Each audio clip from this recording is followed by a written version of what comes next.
Assalamualaikum warahmatullahi wabarakatuh. Alhamdulillah wassalatu wassalamu ala Rasulillah wa ala alihi wa sahbihi wa mawalah. La hawla wa la quwwata illa billahil aliyil azim. Saudaraku seiman seakidah Syurah Channel yang dimuliakan Allah, ada satu kajian yang menarik yang ditulis di dalam kitab Nahwal Islam Al-Haqqu Buhuthun fil Qur'an Al-Karim Tudi'u Haqiqatil Islam, yang dikarang oleh Profesor Dr. Insinyur Abdul Aziz Al-Arusi, yang mana buku ini diterjemahkan oleh Profesor Haji Said Agil Husin Al-Munawwar MA, yang mana kajian itu membahas tentang mengapa manusia ataupun kita tidak dapat melihat Allah Subhanahu wa taala. Nah, kata beliau, kita percaya akan adanya akal yang kita pergunakan untuk memikirkan sesuatu, sedangkan ia tidak dapat kita lihat. Jadi akal kita percaya, sementara dia tidak bisa kita lihat, yang mana akal kita gunakan untuk memikirkan sesuatu. Demikian pula halnya dengan ruh, yang merupakan rahasia kehidupan, yang membuat kita merasa gembira dengan ruh, sedih dengan ruh itu, cinta dan marah dengan ruh itu. Jadi bahwa akal dan ruh kita yakini keberadaannya, eksistensinya. Lalu mengapa kita tidak beriman kepada Allah, sementara kita meyakini apa yang diciptakan Allah yang tiada terlihat oleh mata kita? Nah, ini menjadi renungan kita sebenarnya. Maka ruh dan akal tidak bisa terjangkau oleh mata, tapi kita yakini keberadaannya. Lalu sedangkan kita dapat melihat bukti-buktinya di setiap tempat. Sesungguhnya Allah itu tak dapat dilihat kecuali dengan akal, dan kita tidak dapat melihatnya dengan mata kepala. Kenapa? Karena ada dua sebab pokok yang menyebabkan tidak bisanya manusia melihat Allah dengan mata kepalanya. Yang pertama adalah bahwa Allah Subhanahu wa ta'ala itu memenuhi seluruh alam. Tidak ada permulaan dan akhir bagi Allah Subhanahu wa ta'ala. Tidak ada batas dan kesudahan baginya. Agar sesuatu itu dapat dilihat dengan mata kepala, ia harus mempunyai batas.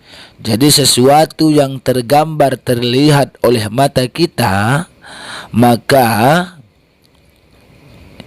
itu merupakan sesuatu hal yang memiliki batas, makanya bisa kita memandang dan melihatnya.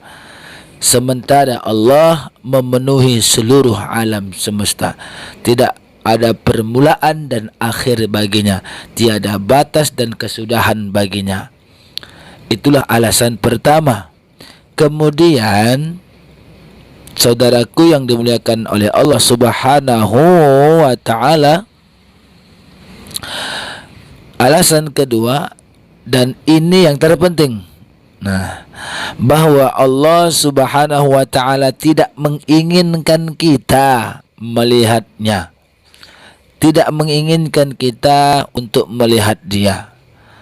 Karena jikalau kita dapat melihat Allah Subhanahu wa ta'ala, melihat dia dengan kebesaran dan kekuatannya, maka kita akan takut padanya. dan mentaatinya secara membabi buta. Sementara kemerdekaan ini adalah sifat yang membedakan kita dari semua makhluk, yang mana tanpa kemerdekaan tersebut maka ujian Allah terhadap manusia pun akan hilang artinya. Nah, oleh karena itu kita tidak bisa melihat Allah. Dalam hal ini alasan yang kedua, memang Allah tidak menginginkan kita untuk melihatnya.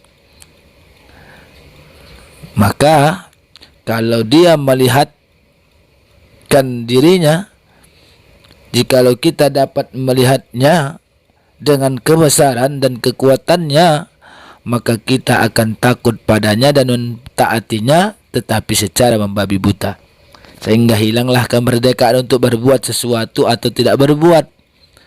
Nah, sementara kemerdekaan itu atau ini adalah sifat yang membedakan kita dari semua makhluk, yang mana tanpa kemerdekaan tersebut maka ujian Allah terhadap manusia pun akan hilang artinya.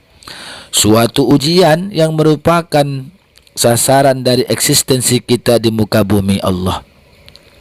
Kita juga tidak mampu menggambarkan eksistensi Allah, tetapi kita dapat berkata bahwa Dia adalah pencipta. Inna fi khalqis samawati wal ardi, yang Dia ciptakan langit dan bumi yang bisa kita lihat sebagai tanda-tanda keberadaannya, eksistensinya, yang tidak ada kesudahan ilmunya, kekuasaan, hikmah, rahmat dan kesempurnaannya.